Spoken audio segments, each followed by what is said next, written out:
guys, so here's a technique for anterior elevation, posterior depression. Remember, that's diagonal 1.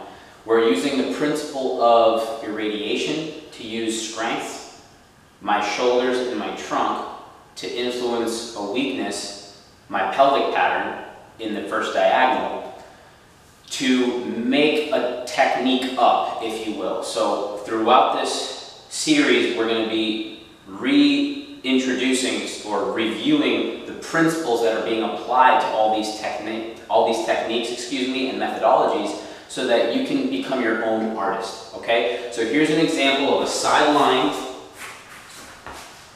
pelvic pattern. So we're unloaded. Make sure client position is appropriate so that their head and neck, or their nose, is in line with their belly button when they're side-lying. My femurs here, if you envision the clock, so 12 o'clock is my head, 6 o'clock is at my tail. My femurs are at about 5 or 4 o'clock, or 45 degrees if this is 90 and that's 0. Okay? Remember the pelvic pattern before I begin here. The pelvis is going towards 1 o'clock and 7 o'clock.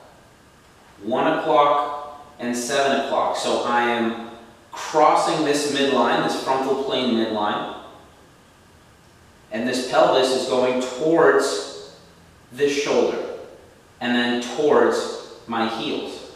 Notice how my femur is not getting longer and shorter here. This would purely be rotation at the spine.